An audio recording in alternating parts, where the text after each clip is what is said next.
이 사건이 되게 재미있는 사건이에요. 이번 이 비상계엄 사건이. 그래서 이 사건에 대한 학술적인 개념 교정부터 좀 해야 될 것 같아요. 이 사건을 이해하려면 디멘전이 3개가 있어요. 첫 번째는 일단 비상계엄이라는 형식을 취한 쿠데타였다. 그렇죠. 예. 셀프 쿠데타, 친위 쿠데타. 그렇죠. 우리말로는 친위 쿠데타인데 일단은 쿠데타. 쿠데타는 원래 불어잖아요. 프랑스 쿠데타. 그러니까 국가를 때려부신다는 뜻이에요. 근데 원래 전형적인 쿠데타는 국가 권력을 가지고 있지 않은 집단이 그렇죠. 합법적 공권력을 가지고 있는 정부를 때려엎는 걸 말하는 거니까 주로 이제 군대의 힘이 없이는 안 되죠. 그렇죠. 그리고 굉장히 대규모로 해야 돼요. 모든 국가기관을 일시에 그렇죠. 짧은 기간 안에 다 점령해야 되기 때문에 이게 일반적인 쿠데타인데 이번 건은 좀 작은 규모예요. 왜 그러냐면 이게 친위 쿠데타, 줄여서 셀프 쿠. 이미 합법적으로 예. 정부를 장악하고 있는데 그렇죠. 예. 이미 권력을 장악하고 있는 집단이 또는 권력자가 자기의 권력을 더 공고하게, 더 확고하게 만들기 위해서 잃을까 봐 두려워서. 예. 우리나라에서 셀프 쿠, 그러니까 친위 쿠데타가 있었던 게 10월 유신 같은 거예요. 대통령 박정희가 쿠데타를 했는데 예, 영구 집권을 위해서. 예, 두들겨 팬 게 뭘 타격을 했냐면 국회하고 언론 2가지예요. 2개밖에 없어요. 그래서 그거를 이제 셀프 쿠라고 그러죠. 친위 쿠데타. 예. 기존의 권력자가 권력을 더 강화하기 위해서 헌법 기능을 정지시키는 그런 이제 폭력 행위를 저지르는 거. 굉장히 정밀 타격을 할 수 있는 가성비 높은 셀프 쿠데타를 준비했던 거예요. 그런 맥락에서 예, 만든 이제 거죠. 예. 그래서 이 어설픈 해프닝이 아니에요. 준비가 어설픈 게 아니라 실행이 계획대로 못 됐어요. 예. 여러 가지 요인 때문에. 원래 그 군사작전이나 이런 것들은 계획대로 되는 게 법이 없어요. 그렇죠. 예. 그런 거고 이제 상대방 쪽의 대응이 빨랐어요. 그러니까 민주당의 대응이 빨랐어요. 엄청나게 빨랐고. 예.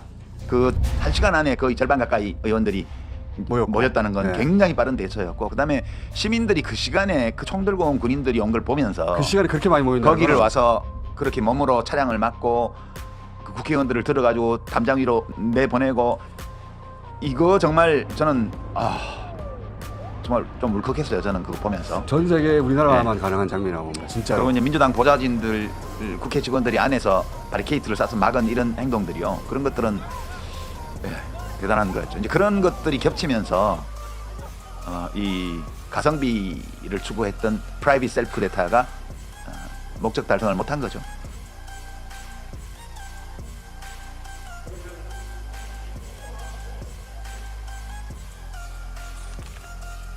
저희 그날 국민의힘 대부분의 의원들은, 민주당 의원님들은 어떻게 일찍 그렇게 국회 본회의장에 들어오셨는지 모르겠지만 저희들은 부랴부랴 국회 경내로 들어오려고 했을 때 이미 민주당 지지자들로 국회가 모두 포위되었습니다. 일부 의원들은 국회 본 경내로 들어가려다가 민주당 지지자들로부터 심한 말을 듣고 우리 모두 당사로 복귀해서 해제 요구를 좀 들으세요. 민주당 의원님들 들으세요. 왜 그걸 저희가 들어갈 수는 없었습니다. 들으세요. 아니 지금 국민 때문에 못 들어온 걸로 말씀을 하시잖아요. 참고로 그날 밤 한 시민이 올린 그 자신의 소셜 미디어에 올린 사진입니다. 그 보시면은 국회 앞에 헌정기념관 쪽 횡단보도를 건너서 당사 쪽으로 가고 있는 저 카멜 코트를 입은 사람이 나경원 의원이고요. 윤재욱 의원 등이 있었는데, 당시 이제 써는 걸 보시면 쪽문을 지키는 경찰은 한 명밖에 없었지만 막혀서 순순히 당사로 돌아갔다라는 식의 주장을 써놨습니다. 일부 국민의힘 의원 중에서는 담이라도 넘어서 들어왔다 이렇게 밝혀졌죠. 의원 단톡방 이미 공개가 됐는데, 우재준 의원 같은 경우에는 12시 3분에 경찰이 적극적으로 막지 않기 때문에 담이라도 넘어와달라. 박수민 의원은 곧바로 담 타고 이미 진입했다라고 좀 급박한 상황이었죠. 비록 서명옥 의원 같은 경우에는 넘어가지 못하고 있다라고 했지만 그 이유가 경찰 때문이지 시민이 막아서다라고 얘기하진 않았습니다. 그러다 보니까 야당에서는 강력하게 사실과 다르다고 비판을 하고 있는데, 들어보시죠. 그날 국민의힘 의원 단체 대화방에서 국회 상황이 실시간으로 공유가 됐고 그 내용이 언론 보도를 통해서 이미 국민들께서 많이 알고 계십니다. 거짓말도 정도껏 해야죠. 왜 국회를 봉쇄를 못했냐 하면, 그날 이천에서 헬기가 뜰 때 707 특임대 올 때 그 진눈개비 날려갖고 35분간 헬기가 못 떴어요. 예. 35분이요. 그다음에 수방사한테 비행구역 설정. 비행 금지구역 예. 그 진입 허가 받는데 30분이 걸렸습니다. 그래서 1시간 넘게 헬기의 진입이 지체됐기 때문에 그 사이에 가까이 있던 시민들이 국회로 오고 예. 가까이 있던 국회의원들이 들어가서 겨우 그걸 한 거예요. 만약 일기가 좋았고 눈이 오지 않았고 수방사하고 협조 관계가 원활하게 미리 돼 있었다면 1시간 일찍 국회 그 운동장에 내렸습니다. 그랬으면 딱 707 특임대가 가서 국회 정문 봉쇄하고 후문 봉쇄하면 못 들어가요, 아무도. 그러니까 이게 그렇게 하고 주요 정치인들 다 체포하라고 방첩사령부에 명을 내렸잖아요. 예. 그 상태에서 뭐 윤석열 대통령은 아니 국회 막으면 딴 데서라도 해제하지 이렇게 얘기하는데 그게 아니고 다 잡혀가는데 어디 가서 회의를 해요. 국회의장이고 뭐고 다 잡혀가는데. 그러니까 이거는 실제로 운이 따르지 않아서 실패한 건데 만약 성공했더라면요. 이 토론 없어요. 지금 이 자리에. 다행히 천운이 따르고 시민들이 빠르게 대처하고 국회 야당이 빠르게 대처한 덕분에 예. 마치 결과적으로 한밤의 해프닝처럼 보인 것일 따름이지 실제로는 너무너무 무서운 일이 예. 우리나라에 있었던 거거든요. 이게 진보 쪽에는 트라우마를 깨우는 거잖아요. 비상계엄을 발동하는 순간 우리 세대 또는 뭐 민주화운동 세대에서는 그 잠자고 있던 트라우마가 그냥 일시에 들고 일어난 거예요. 그러니까 막 시민들이 그날 국회의사당 앞에 와서 막 계엄군들하고 막 밀고 당기고 하는 시민들을 보면 젊은이들도 있지만 5060들이 엄청 많았잖아요. 그 트라우마를 깨운 거거든. 그리고 그날 국회 앞에 왔던 그 시민들 너무 고맙고요. 진짜 그리고 영웅이야. 예, 빨리빨리 모여서 이제 해제 의원들. 결의했던 의원들과 그 안에서 바리케이드 치고 보좌관들. 막 소화기 뿌리면서 싸웠던 그 보좌관. 그 영상들을 보면 조그만 젊은 여성 비서관들도 많잖아요. 아, 그 보면서 진짜 난 눈물 나더라고. 저분들 덕에 나는 진짜 난 몇 차 명단에 있는지 모르겠지만 그런 시민들에 대한 감사의 마음 이런 거에 한쪽으로 진하게 느끼면서 저 사람들이 성공했으면 우리를 발로 밟고 있을 거야. 맞습니다. 여러분들이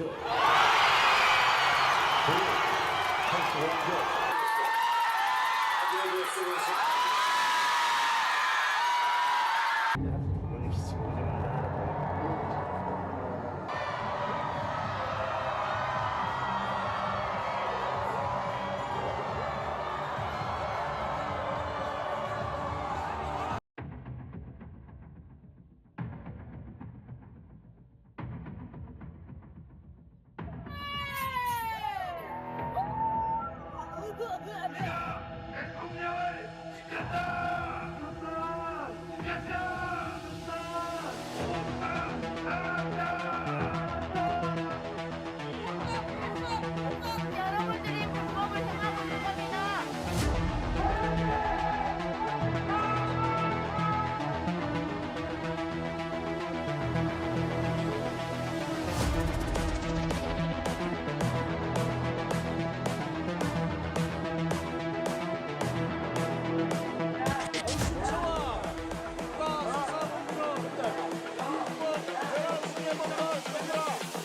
즉각 중단할 것을 촉구합니다.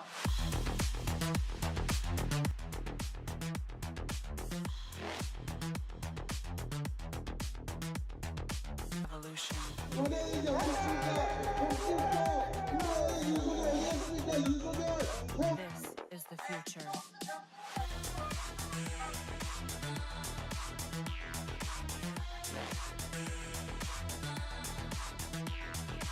존경하는 국민 여러분, 그동안 잘 계셨습니까?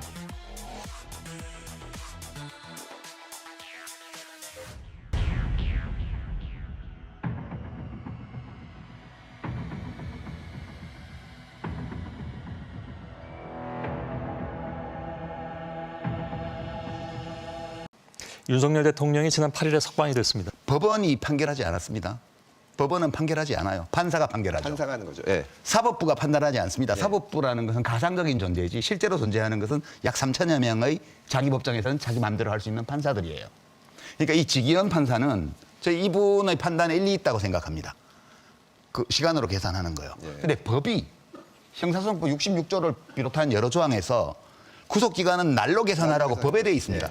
판사가 내가 아무리 합리적인 다른 어떤 아이디어를 갖고 있다 하더라도 판사는 실정 법에 따라서 하는 사람이지 자기가 법 만드는 사람이 아니잖아요.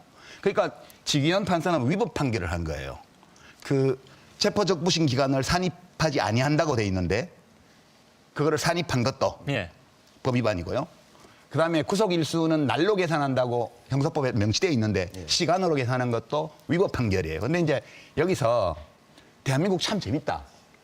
판사가 위법 판결을 해도 위법 판결을 한 판사가 또 그 사건을 재판하고 있어요. 이거를 국회에서 이러면 안 된다 해서 탄핵해봐요. 헌법재판소 보내면 또 기각돼서 옵니다. 이게 법조 3년이에요. 그러니까 사법시험 패스하고 이런 사람들끼리는 자기들은 특별하게 봐요. 그래서 절대 못 쫓아냅니다. 자기 자신을 이익을 지키려는 목적 이외에 다른 것을 추론해내는 게 저는 불가능해서 예. 저 사람들이 밝혀지지 않아서 그렇지 이 내란과 깊숙이 관계가 있을 가능성이 매우 높은 것 같다. 예. 저는 그렇게 해석한다는 점을 예, 추정입니다. 주문 피청구인 대통령 윤석열을 파면한다.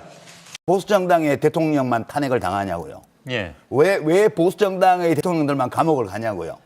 이거는 제도의 문제나 어떤 관료들의 문제나 이런 거라기보다는 집권당하고 그다음에 그 대통령이 되어서 그 일을 그렇게 잘못했던 그 당사자들이 책임을 져야 되지 다른 사람한테 책임을 묻는 거는 굉장히 부당하다고 저는. 근데 이 건은 사실 명태균 뭐 그런 문제부터 시작해서 대선 후보 시절부터 윤석열이 너무 많은 공범을 그 안에 만들어 놨어요. 그러니까 이게 우익들이 원래 잘하는 게 나쁜 짓을 할 때 함께 하는 거야.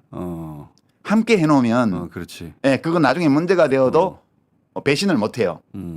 그래서 너무 많은 공범이 있기 때문에 이 일이 벌어지고 있는 거죠, 지금. 그럼 여기서 막아야지 이 뚝이 무너지고 나면 여기서 큰 물이 지면 그다음부터 또 다 무너질 거 아니에요.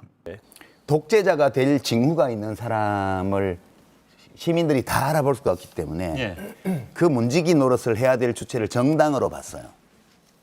그래서 정당이 후보를 정할 때 그 체크리스트를 보고 그렇게 독재자가 될 성향이 있는 사람을 배제하라고 계속 요구를 했고 그 사람이 정치에 뛰어들었을 때 국힘당 쪽에서 이 사람을 받아들였잖아요. 그리고 후보를 만들었고 물론 후보 만드는 과정에서 뭐 무슨 여론조사 기술도 들어가고 했다고 그러는데 그러니까 아주 폭력성을 가지고 좀 전에 말씀하셨잖아요. 알만한 사람 다 알고 있었다고요. 검사 때부터 이미 어쨌는지. 그런 거를 하나 안 따지고 그냥 지지율이 높으면 정권을 가져올 수 있기 때문에 그 기준 하나로 국민의힘이라는 이 정당이 국민에게 좋은 대통령 후보를 알선해주는 이 기능을 포기한 거예요. 모든 문제는 거기서 시작됐다고 저는 보고요. 그 벌을 국민의힘은 받아야 된다 이제. 저는 그렇게 주장합니다. 그러니까 이게 야당이 192석을 받은 거는 총선 민의가 나타난 결과잖아요. 그게 윤 대통령이 2년을 통치를 하고 나서 그거에 대한 평가였어요. 근데 그 결과를 받아들고도 아무것도 바꾸지 않으니까 뭔가를 변화시켜 보려고 그 힘을 계속 쓴 거예요. 국회 쪽에서. 저는 그거에 대해서는 다수의 폭정을 했다는 것은 사실이 아니고 주장이에요. 저는 그렇게 주장할 수 있다고 봐요.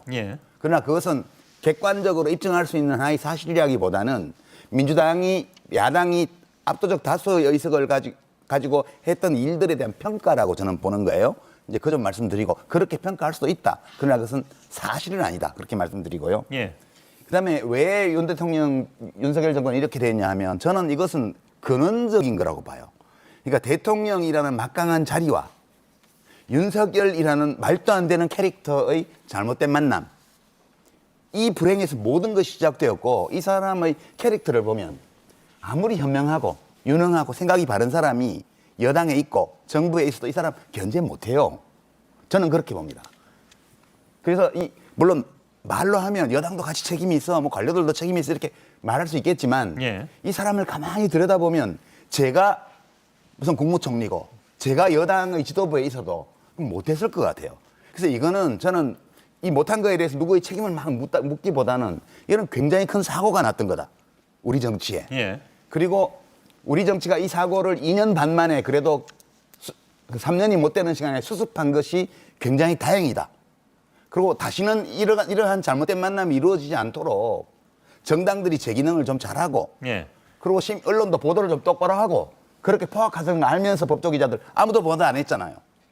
그냥 좌우, 진보, 보수 이것과 극단주의의 차이는 나하고 생각이 다른 사람이나 집단을 물리적 폭력을 동원해서 없애버리려고 하느냐 안 하느냐 그 차이예요. 군대를 동원해서 상대방을 수거, 말살해버리는 방식으로 해결하려고 했잖아요. 이게 극단주의고 이것을 편드는 이 계엄령을 계몽령이라 그러고 국민 저항권이라 그러고 헌재를 공격하고 법원을 때려부시고 이 모든 행위들이 전부 다 극단주의입니다. 히틀러와 유사한 사람이에요. 우리 국민들을 그렇게 얕잡아보지 마시기 바랍니다. 그렇게 어리석은 국민 아니고요. 법리 이런 거 헌법 뭐 이렇게 시험 안 봐도요.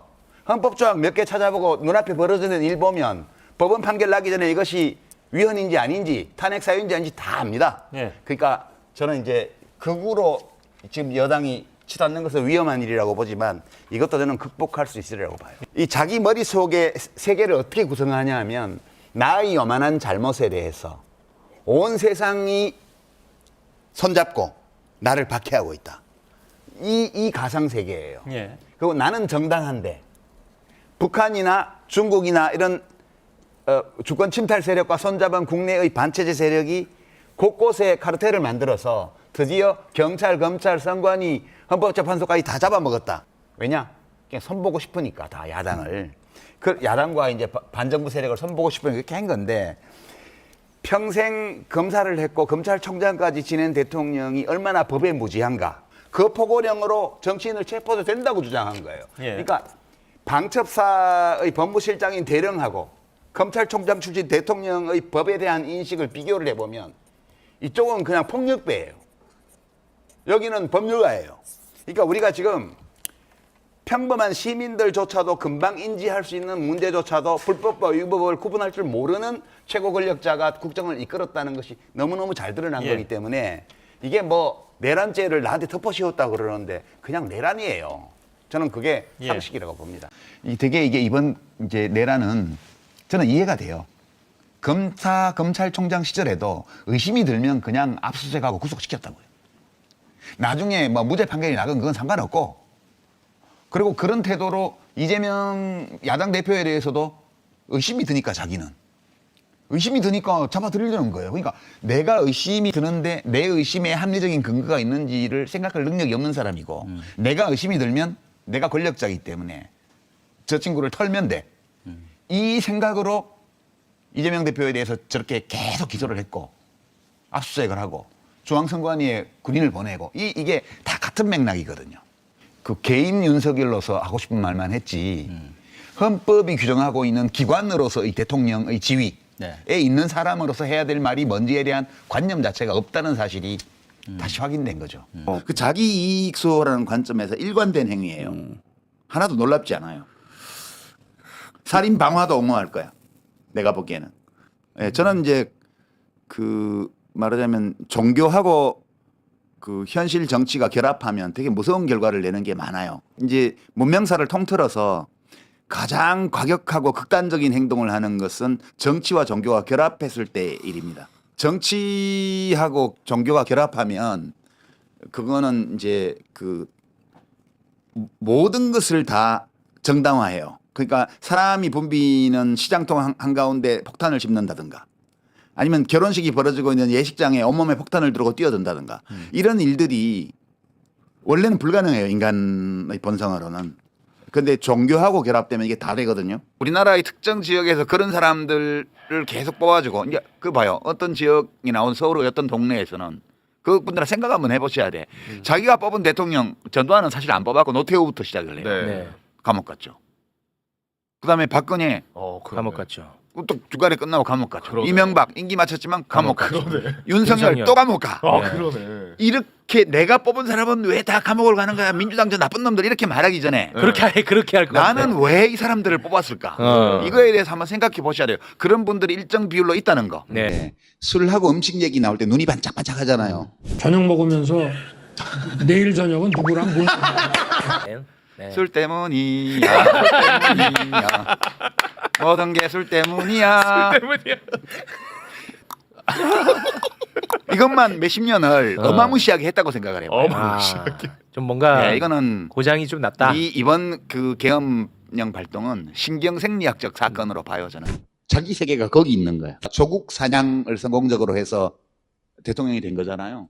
그러니까 조국의 무엇을 공격했냐 하면 이른바 뭐 내로남불이니 어쩐 이래가지고 입으로는 진보를 정의를 떠들면서 뒤로는 협잡으로 대학 입시 비리를 저질렀다. 이게 기본적인 프레임이잖아요. 그러니까 선하고 정의롭게 살려고 했으나 완벽하지 못했던 거하고 위선은 달라요.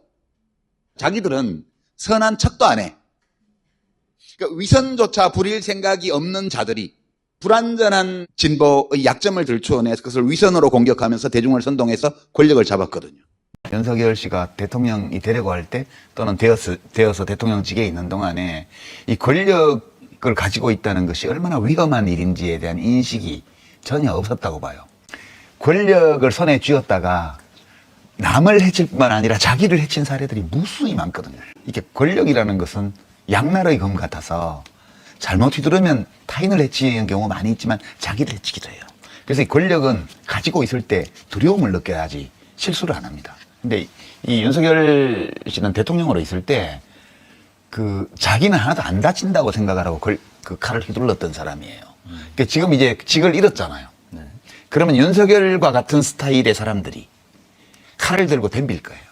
진짜 냉혹합니다. 하이에나처럼 살점 한 점 뜯어서 자기 배를 채우려고 하는 자들이 달라들 거예요. 그래서 본인은 아마 자기 앞에 닥쳐올 일들에 대해서 다 생각을 못하고 있을지 모르지만 저는 구체적으로 어떻게 전개될지는 모르지만 윤석열 씨가 받고 있는 모든 형사적 범죄, 형사범죄의 혐의들이 다 위로 솟구치고 예, 사방에서 공격이 들어오게 될 거다. 그 자신과 배우자 이런 측근들을 향해서. 국회는 국회가 할 일이 있고 또 행정부는 행정부가 할 일이 있습니다. 사법부 역시 사법부가 할 일이 있습니다. 내란 특별재판부 설치는 국회가 잘 판단해서 결정할 걸로 믿습니다. 그리고 국민 여론에 따라서 헌법이 부여한 권한을 우리 입법부가 잘 행사할 것이다. 국민 주권 의지를 잘 받들 것이다. 그렇게 생각하고 믿습니다. 추경호 전 국민의힘 원내대표의 영장 기각에 대해서는 제가 특별한 의견을 드리는 게 부적절한 것 같습니다.